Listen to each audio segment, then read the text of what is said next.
Have you ever wondered what those numbers on your tests really mean? Test scores can seem like a mystery, but they hold valuable clues about what you know and how you're learning. As a student, understanding these scores can help you see your progress and identify areas for improvement. For teachers, test scores are essential tools for tailoring their teaching to meet the needs of each student. Think of test scores as a map. Just like a map helps you navigate a new city, test scores can guide you through your educational journey. They can highlight your strengths and pinpoint areas where you might need a little extra support. But to use this map effectively, we need to know how to read it. In the following sections, we'll explore different ways to interpret test scores, from understanding raw scores to deciphering the language of standard deviations and percentiles. By the end of this journey, you'll be well equipped to unlock the power of test scores and use them to your advantage. Let's start with a simple question. What does it mean to truly understand a concept? Criterion-referenced interpretation helps us answer this question by focusing on what you can do, rather than comparing you to others. It's like a checklist of skills or knowledge, and your test score tells you how many boxes you've checked off. Imagine you're learning to bake a cake. The recipe in this case is our criterion.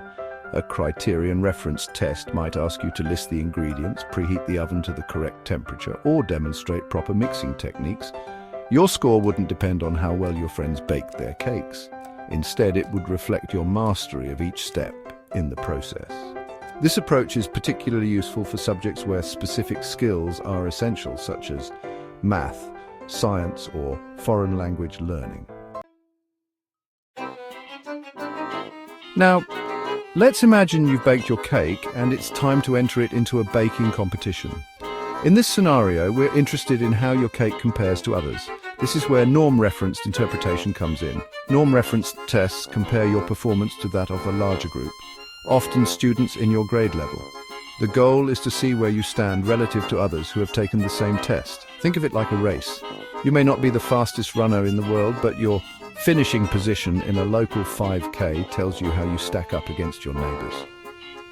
Similarly, a norm-reference test score tells you how your knowledge or skills compare to others in your peer group.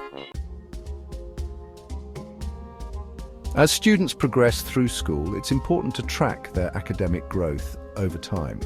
Grade norms provide a valuable tool for this purpose. They tell us the average performance of students in a particular grade on a standardized test. Think of grade norms like growth charts used by pediatricians. Just as doctors use growth charts to monitor a child's physical development, educators use grade norms to monitor academic progress. For example, a 5th grade student who scores at the 75th percentile on a reading comprehension test is performing better than 75% of other 5th graders who took the same test. This information helps teachers and parents identify areas where students are excelling or may need additional support. Section 5. Age norms, understanding development. Just like grade norms, age norms provide another lens through which we can view student performance. Age norms tell us the average performance of students at a particular age on a standardized test. These norms are particularly useful in the early years of schooling when children develop at different rates. For example, a 6-year-old who scores at the 50th percentile on a language development test is performing at the average level for their age. Age norms can help identify developmental delays or advanced abilities, allowing educators to provide appropriate interventions or enrichment opportunities. Section 6. Percentile norms, ranking performance. Percentile norms are like a ranking system for test scores. They tell you what percentage of students in the norm group scored lower than you. For example, if you score in the 80th percentile, it means you perform better than 80% of the students who took the same test. Imagine you're part of a 100-meter dash with 100 runners. If you finish the race in 20th place, your percentile rank would be 80, indicating that you outran 80% of the other runners. Percentile ranks provide an easily interpretable way to understand your relative standing compared to other test takers.